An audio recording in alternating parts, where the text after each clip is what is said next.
बहुत पुराने समय की बात है। कनकपुर नामक गांव में मुरली नाम का एक लकड़हारा रहा करता था। वह बहुत गरीब था। सामान के नाम पर उसके पास एक टूटी फूटी कुल्हाड़ी और जानवरों के नाम पर एक मरियल लंगड़ा घोड़ा और एक गधा था। किसी तरह वह अपनी इकलौती बेटी के साथ अपना बुढ़ापा गुजार रहा था। एक दिन लकड़हारे ने अपने लंगड़े व मरियल घोड़े पर लकड़ी का गट्ठर लादा और अपनी बेटी से बोला, बेटी, मैं बाजार जा रहा हूँ। शाम तक लौट कर आऊंगा। यदि मेरी सारी लकड़ियां बिक गई तो तुम्हारे लिए कोई सुंदर सी वस्तु जरूर ले आऊंगा। आपकी इच्छा पूरी हो बापू, पर जरा सावधान रहना, क्योंकि बाजार में बहुत सारे मनहूस लोग होते हैं। वहाँ कुछ लोग पैसा बनाते हैं और कुछ लूटे जाते हैं। लकड़ी बेचकर जल्दी से घर लौट आना। मैं खाना बनाकर आपका इंतजार करूंगी। ठीक है बेटी, मैं तुम्हारी बात का ध्यान रखूंगा। अब मैं चलता हूँ। लकड़हारा लंगड़े व मरियल घोड़े को लेकर बाजार की ओर रवाना हो गया। कुछ देर बाद बाजार में पहुंचकर एक तरफ खड़ा हो गया और ग्राहकों को आवाज लगाने लगा, लकड़ियां ले लो, सूखी सूखी लकड़ियां ले लो। काफी देर के बाद एक धनी आदमी की दृष्टि उस लकड़हारे के ऊपर पड़ी। अरे वाह, इस फटीचर बूढ़े को तो आसानी से ठगा जा सकता है। वैसे भी वह शक्ल से ही जन्मजात मूर्ख लगता है। यह सोचकर वह धनी आदमी लकड़हारे के पास पहुंचकर बोला, ए लकड़ी वाले, सारी लकड़ियां बेचनी है क्या? बिल्कुल बेचनी है हुजूर, लेकिन कीमत क्या दोगे? तुम ही बताओ, क्या कीमत चाहते हो? 2 चांदी के सिक्के। 2 चांदी के सिक्कों का सौदा महंगा है। खैर, क्या तुम लकड़ियां जिस हालत में है उसी हालत में बेचोगे? बेच दूंगा हुजूर, भला इसमें मुझे क्या एतराज हो सकता है? तब ठीक है, ये लो चांदी का 2 सिक्का और अपने मरियल घोड़े को लेकर जल्दी से मेरे पीछे पीछे चलो। बहुत अच्छा हुजूर, ठीक है, चलिए। सिक्का लेने के बाद लकड़हारा मुरली अपने घोड़े को लेकर धनी के पीछे चल पड़ा। बड़ी किस्मत से आज कमाई अच्छी हुई है, ये सोचते हुए धनी के पीछे चला जा रहा था। कुछ देर बाद धनी लकड़हारे को लेकर अपने घर पहुंचा। लकड़ियां यही छोड़ दो और तुम जाओ अब। जैसी हुजूर की आज्ञा, कहकर लकड़हारे ने जैसे ही घोड़े से लकड़ियां उतारने की कोशिश की, तब कबात लकड़हारे, रुक जाओ, ये तुम क्या कर रहे हो? हुजूर, मैं तो घोड़े से लकड़ियां उतार रहा था ताकि घोड़े को ले जा सकूं। अरे बदमाश, क्या तुझे सौदे की शर्त याद नहीं जो तूने लकड़ियां बेचते समय मुझसे मंजूर की थी? कैसी शर्त हुजूर? मैं कुछ समझा नहीं। मैंने तो आपको 2 चांदी के सिक्के के बदले सारी लकड़ियां बेची हैं। सारी लकड़ियां ही नहीं, बल्कि सिक्के के बदले तूने मुझे अपना घोड़ा भी बेचा है। क्या तूने इस शर्त पर लकड़ियां बेचना स्वीकार नहीं किया था कि लकड़ियां जिस हालात में है उसी हालात में बेचेगा? धनीराम की बात सुनकर मुरली के होश उड़ गए। हुजूर, आप ये क्या कह रहे हैं? शर्त के मुताबिक अब यह घोड़ा मेरा है, तुझे अपनी कीमत मिल चुकी है, इसलिए तू यहाँ से चलता बन। नहीं नहीं, ऐसा मत कहिए हुजूर, मैं गरीब आदमी बर्बाद हो जाऊंगा। लकड़हारा बहुत गिड़गिड़ाया, लेकिन धनी ने उसकी एक ना सुनी, बल्कि उसने आसपास के लोगों को भी इकट्ठा कर लिया। देख लो भाइयों, इस लकड़हारे की चालाकी। पहले सौदा किया और अब मुकर रहा है और सीना जोरी कर रहा है। क्या यह रहम करने योग्य है? नहीं नहीं, बिल्कुल नहीं। फिर इस गुस्ताख के साथ क्या व्यवहार करना चाहिए? भैया मेरी मानो तो इसे सरपंच जी के पास ले चलो। हाँ हाँ, यही ठीक रहेगा। लोगों के कहने पर धनी व्यक्ति ने लकड़हारे को सरपंच जी के पास ले गया, जो कि उस धनी का घनिष्ठ मित्र था, और उसने सरपंच को सारा किस्सा सुनाया। सारी बात सुनकर सरपंच जी ने अपने मित्र के पक्ष में ही फैसला सुनाया। लकड़हारे को अपने सामान की पूरी कीमत मिल चुकी है और उसने ग्राहक की शर्त मानी है, इसलिए दोष इसी का है। अब घोड़े पर उसका कोई अधिकार नहीं है। ओ, यहाँ भी मुझे न्याय नहीं मिला। बेचारा मुरली अपने जले नसीब पर आंसू बहाता हुआ जब अपने घर पहुंचा तो बापू, यह क्या? तुम्हारी आंखों में आंसू कैसे? सब ठीक तो है ना? क्या बताऊं बेटी, हमारे तो भाग्य ही फूटे हैं। वैसे ही मेरे पास धन के रूप में कुछ नहीं था। आज हमारा लंगड़ा घोड़ा भी हाथ से निकल गया। मुरली ने सारी आपबीती मीरा को सुनाई। सारी बातें सुनकर मीरा ने अपने पिता की हिम्मत बढ़ाते हुए कहा, तुम जरा भी चिंतित मत हो बापू, सब ठीक हो जाएगा। भगवान के घर देर है पर अंधेर नहीं। उसके बाद खाना खाकर दोनों बाप बेटी सो गए।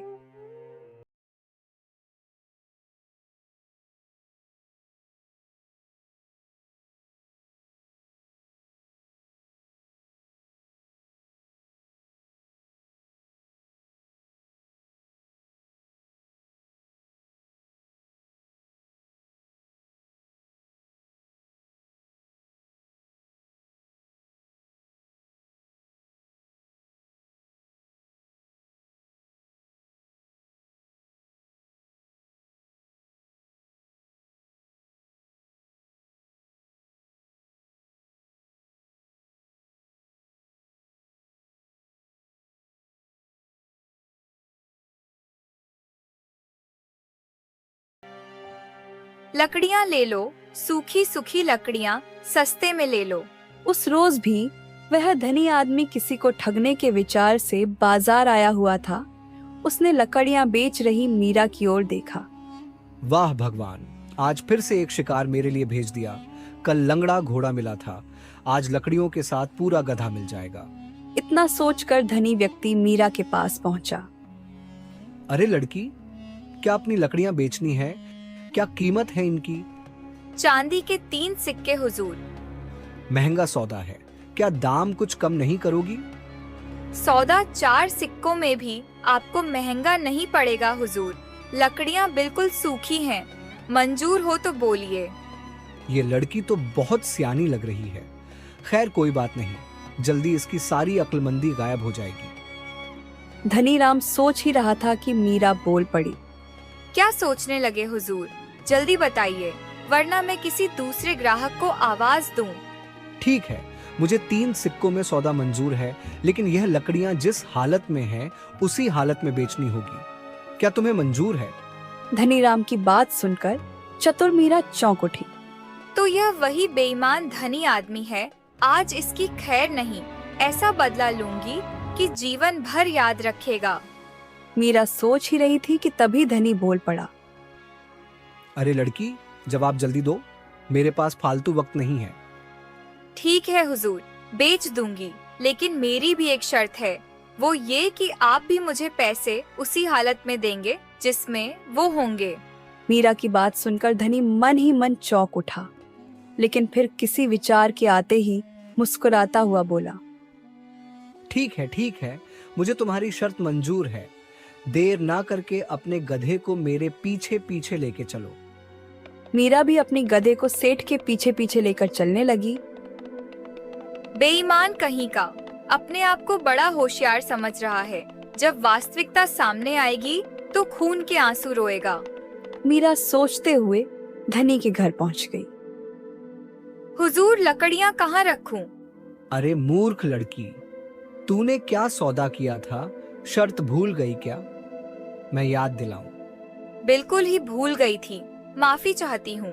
अभी गधा बांधे देती हूँ। और मीरा ने चुपचाप गधे को खंबे से बांध दिया। आपका हुक्म मैंने पूरा कर दिया हुजूर। लाइए, अब मुझे भी मेरी कीमत दे दीजिए। जरूर जरूर, लो संभालो अपने सौदे के 3 सिक्के। ठहरो हुजूर, ये आप क्या कर रहे हैं? सौदे के हिसाब से आपने लकड़ियाँ जिस हालत में थी उसी हालत में खरीदी, और लकड़ियों के साथ साथ मेरा गधा भी आपको मिल गया। लेकिन आपने मुझसे भी तो यह वादा किया था कि आप पैसे उसी हालात में देंगे जिस हालात में वे होंगे। इसलिए इस समय वे आपके एक हाथ के साथ हैं, अतः आप सिक्कों के साथ साथ अपना एक हाथ भी मुझे दीजिए, और शर्त और सौदे के मुताबिक आपको ऐसा करना ही होगा। लाइए, सिक्कों के साथ अपना एक हाथ भी दीजिए। मीरा की बात सुनकर धनी के होश उड़ गए। क्या बक रही है लड़की? तुम्हारी यह मजाल, मैं कहता हूं निकल जाओ मेरे घर से। बक नहीं रही सेठ जी, बल्कि न्याय की बात कर रही हूँ। आपको सिक्कों के साथ अपना एक हाथ भी देना होगा। तुम्हारी यह मजाल, मैं कहता हूं निकल जाओ मेरे घर से। ऐसे नहीं सेठ जी, अब तो मैं यहाँ से अपना हक लेकर ही जाऊंगी।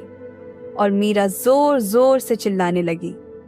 अरे सुनो सुनो भाइयों बहनों, मेरी बात सुनो, मुझे इस बेईमान सेठ से न्याय दिलवाओ। हे भगवान, यहाँ तो लेने के देने पड़ गए। अरे बेटी सुनो तो, मेरी बात तो सुनो। अब तो मैं सिर्फ एक ही शर्त पर आपकी बात सुन सकती हूँ सेठ जी, कि आप पहले अपना एक हाथ काट कर दीजिए।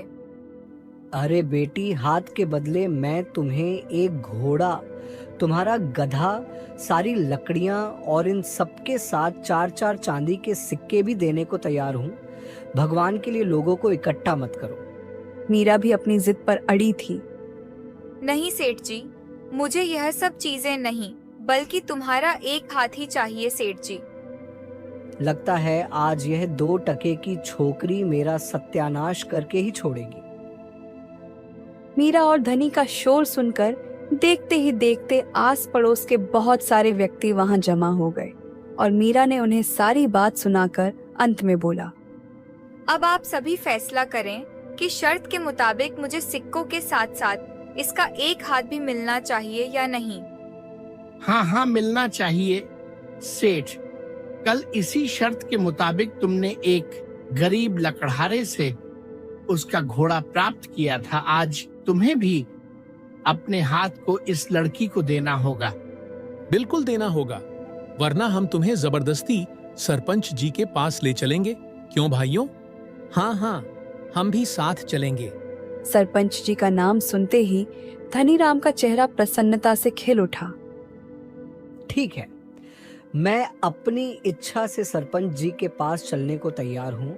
मुझे पूरा विश्वास है कि वह दूध का दूध, पानी का पानी कर देंगे। सभी लोग मीरा और धनीराम के साथ उसी समय सरपंच जी के पास पहुंचे, जो धनी का घनिष्ठ मित्र था।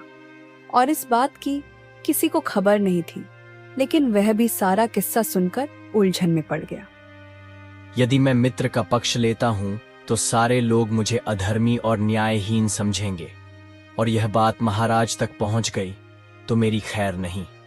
सरपंच इतना सोच ही रहा था कि मुझ गरीब के साथ न्याय कीजिए हुजूर, और मुझे मेरा हक दिलवाइए। सारी बात सुनकर हम इस नतीजे पर पहुंचे हैं कि दोषी ये धनीराम ही है और तुम्हारी मांग जायज है। लेकिन बेटी, तुम एक इंसान का हाथ लेकर क्या करोगी? यदि मेरी मानो तो हाथ के बदले जो कुछ भी धनीराम दे रहा, उसके अतिरिक्त 5 चांदी के सिक्के और ले लो।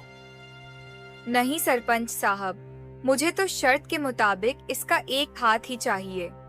सरपंच ने मीरा को बहुत समझाया। तब ठीक है हुजूर, यदि आप कहते हैं तो मैं 50 सोने के सिक्कों के बदले अपना दावा वापस ले सकती हूँ। धनीराम मीरा की बात सुनते ही बोल पड़ा, नहीं हुजूर, मैं इसकी यह मांग स्वीकार नहीं कर सकता। ये कीमत बहुत ज्यादा है हुजूर।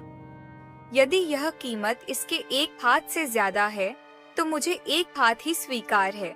कृपया आप देर ना करके इसका एक हाथ काटकर मुझे दिलवाइन। घर में मेरे बापू मेरा इंतजार कर रहे होंगे। बेचारा सरपंच जी अपने मित्र के बचाव के लिए कुछ नहीं कर पाया। वह मौका ही ऐसा था कि उसे मजबूरन धनीराम से कहना पड़ा, सेठ, कसूर तुम्हारा है। शर्त के मुताबिक अपना हाथ काट कर दो या फिर 50 सोने के सिक्के, यही हमारा फैसला है। सरपंच का फैसला सुनकर धनीराम के पैरों तले धरती खिसक गई, लेकिन मरता क्या ना करता। उसे मीरा द्वारा मांगा गया धन देना ही पड़ा। ले चतुर लड़की, ये 50 सोने के सिक्के, लेकिन यह मत समझना कि तू मुझसे ज्यादा चतुर है। सेठ जी, सच्चाई तो यह है कि मैं आपसे ज्यादा चतुर हूँ। विश्वास ना हो तो आजमा कर देख लो। मीरा की बात सुनकर धनीराम के दिमाग में एक विचार आया। चिड़िया स्वयं ही जाल में फंसने को तैयार है, क्यों ना दूसरी चाल चलकर अपनी 50 स्वर्ण मुद्राएं वापस ले ली जाए। कुछ पल सोचकर धनीराम बोल पड़ा, अरे बेवकूफ लड़की, यदि तुझे अपनी चतुराई पर इतना भरोसा है तो लगा ले एक शर्त। हम दोनों सबके सामने एक एक अविश्वसनीय किस्सा सुनाते हैं। जिसका किस्सा झूठा और बेहतर माना जाएगा वही जीतेगा। मैं 500 सोने के सिक्के दांव पर लगाता हूँ, बदले में तुझे 50 सोने के सिक्के ही लगाने होंगे। मीरा भी सेठ की बात सुनकर तुरंत बोल पड़ी। ठीक है सेठ जी, मुझे मंजूर है।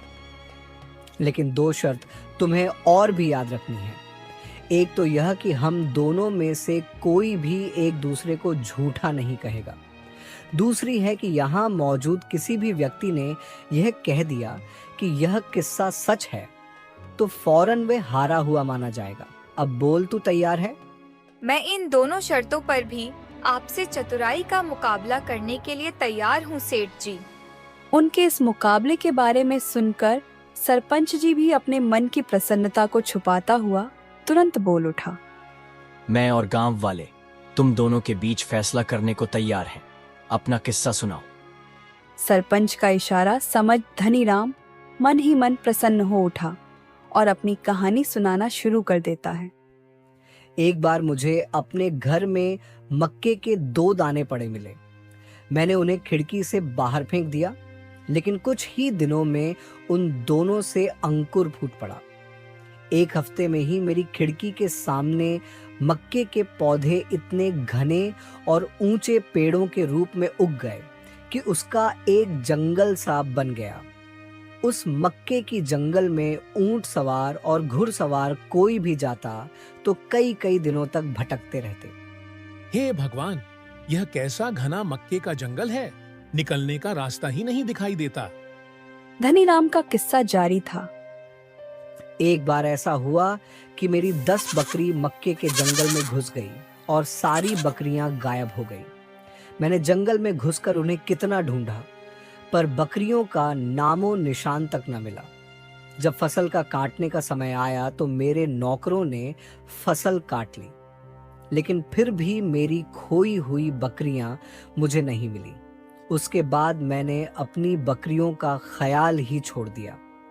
अपने लिए मन भर मक्के का आटा पिसवा कर मैंने बाकी मक्के अच्छे दाम पर बाजार में बेच दिया। जितने की बकरियां थी, मक्के की फसल को बेचकर उससे 2 गुना मुनाफा हो गया। एक दिन मैंने अपनी पत्नी से कहा, अरे भाग्यवान, इतने दिन हो गए मक्के का आटा पिसाए हुए, लेकिन तुमने आज तक मुझे उसकी रोटियां नहीं खिलाई। अजी अभी बनाकर लाती हूँ। लीजिए, पेट भरकर मक्के की रोटी और सरसों का साग खाइए। वाह, मजा ही आ गया। परंतु अभी मैंने 2 कोरे खाए होंगे कि अचानक मेरे मुंह से बकरी की आवाज आने लगी और मैं पूरी तरह से घबरा उठा। हे भगवान, इससे पहले कि मैं या मेरी पत्नी कुछ समझ पाते, एक बकरी मेरे मुंह से निकलकर कूदी। पलक झपकते ही दूसरी, तीसरी और एक एक करके पूरे 10 बकरियां मेरे मुंह से निकलकर सामने चलने लगी। हाय रे दैया, यह क्या हो रहा है? अरे यह तो हमारे मक्के के जंगल में खोई हुई 10 बकरियां हैं। बस यही मेरा किस्सा खत्म हुआ। अब आप सब बताएं मेरा किस्सा कैसा रहा। सरपंच जी तुरंत बोल उठा। मुझे तुम्हारे किस्से पर जरा भी विश्वास नहीं हो रहा है धनीराम, तुम्हारी कहानी बिल्कुल झूठी है। वहां मौजूद सभी लोग भी बोल उठे। हाँ, धनीराम की कहानी बिल्कुल झूठी है। ऐसा ना कभी हमने देखा ना सुना, ऐसा कभी नहीं हो सकता सेठ जी।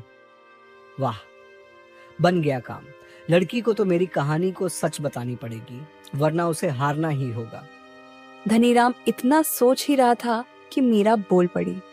वाह वाह सेठ जी, वास्तव में आपका किस्सा मुझे 16 आने सच लगता है। आप जैसे चतुर धनी लोगों के साथ तो इससे भी कई ज्यादा मजेदार घटनाएं घटती रहती होंगी। अच्छा, तो फिर मैं जीता। लाओ, मेरे 50 सोने के सिक्के मुझे दो और यहाँ से अपना मुंह काला करो। ऐसे नहीं सेठ जी, पहले आप सब मेरा किस्सा भी तो सुन ले, फिर फैसला होगा कि कौन जीता और कौन हारा। ठीक है, तो सुनाओ अपना किस्सा। मीरा ने अपना किस्सा सुनाना आरंभ किया। एक बार मैंने अपने गांव के बीचों बीच कपास का बीज बोया। अगले दिन उस स्थान पर बादलों तक ऊंचा कपास का पौधा निकल आया और उसकी छाया पहाड़ों पर पड़ने लगी। वाह, इस कपास की पेड़ ने तो इतनी गर्मी में भी पूरे गांव को अपनी छांव के ठंड में रखा हुआ है। सच भाई, उस लड़की ने तो कमाल का पेड़ लगाया है। भगवान उसे खुश रखे। जब कपास पक गई तो मैंने उसे साफ किया और बोरी में भरकर 50 घोड़ों पर लाद दिया।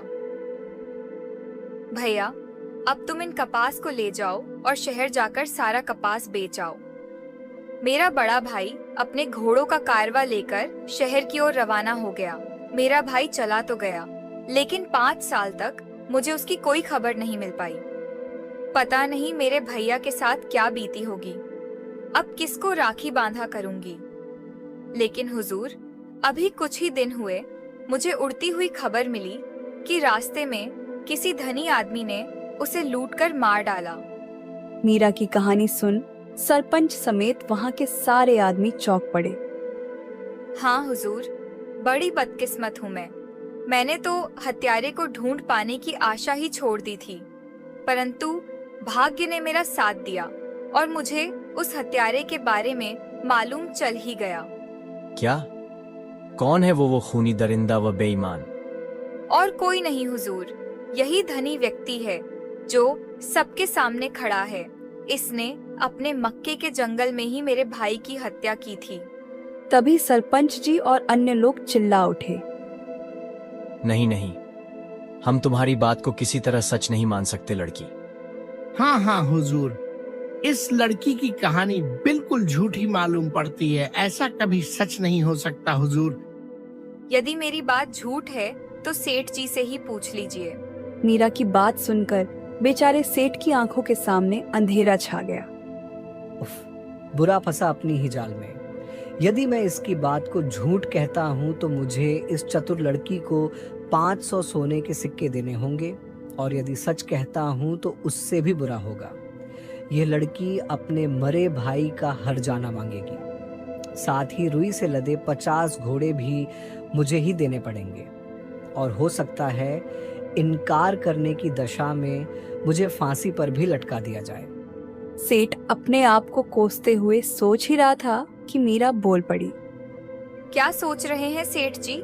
जल्दी कहिए, मैं झूठ बोल रही हूँ या फिर सच?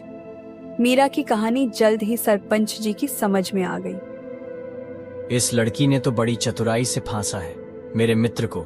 सारे लोग मौजूद हैं, मैं चाहकर भी इस बार अपने मित्र की मदद नहीं कर सकता। सरपंच सोच रहा था कि धनीराम ने दयापूर्ण दृष्टि से अपने मित्र सरपंच जी की ओर देखा। मेरी तरफ मत देखो सेठ, जल्दी से जवाब दीजिए, लड़की सच बोल रही या झूठ? बेचारे धनीराम के सब्र का पैमाना टूट गया और वह फूट फूट कर रोते हुए चीख पड़ा। भगवान करे तेरी जुबान टूट कर गिर जाए, झूठी लड़की, बिल्कुल झूठ बोलती है, कोरी झूठ। तब मैं चतुराई के मुकाबले में आपसे जीत गई। लाइए दीजिए मुझे 500 सोने के सिक्के। धनीराम ने चुपचाप 500 सोने के सिक्कों से भरी थैली उसकी ओर बढ़ा दी। यह लो 500 सोने के सिक्के की थैली और फौरन यहाँ से भाग जा, वरना अभी मैं इस समय तेरी गर्दन दबा दूंगा, चाहे बाद में मेरे साथ जो कुछ भी हो। मैं तो जा रही हूँ सेठ जी, लेकिन मेरी 2 बातें अपनी गांठ बांध लेना। पहली यह कि किसी भी कमजोर और गरीब को दोबारा ठगने की कोशिश मत करना, और दूसरी यह कि किसी को भी बच्चा समझकर उसे अकल के मामले में शर्त मत लगाना, वरना शायद वो दिन तुम्हारी जिंदगी का आखिरी दिन होगा। बेचारा सेठ अपने की पर पछताने के अलावा उसके पास दूसरा कोई रास्ता नहीं बचा, और मीरा भरी सभा से अपनी जीती हुई सोने के सिक्के लेकर अपने घर आ जाती है, अपनी बेटी को बिना गधे के वापस लौटते देखकर। अरे उसके साथ तो गधा है ही नहीं, कहीं मेरे जैसे उसके साथ भी नहीं हुआ। सोचकर बेचारे लकड़हारे का हृदय किसी अज्ञात आशंका से कांप उठा। लेकिन जब मीरा ने उसके पास पहुंचकर सारी घटनाएं सुनाई और 550 सोने के सिक्के दिखाए तो लकड़हारे की खुशी का ठिकाना ना था। लकड़हारा खुशी से बोल पड़ा, मेरी प्यारी बच्ची, मैं आज तक नहीं जान पाया था मेरी बेटी इतनी समझदार और बड़ी हो गई है। तो दोस्तों, कैसी लगी आपको ये कहानी? कमेंट बॉक्स में जरूर बताना और लाइक और सब्सक्राइब भी कर दिया करो। इसका आपको बिल्कुल भी पैसे नहीं लगते।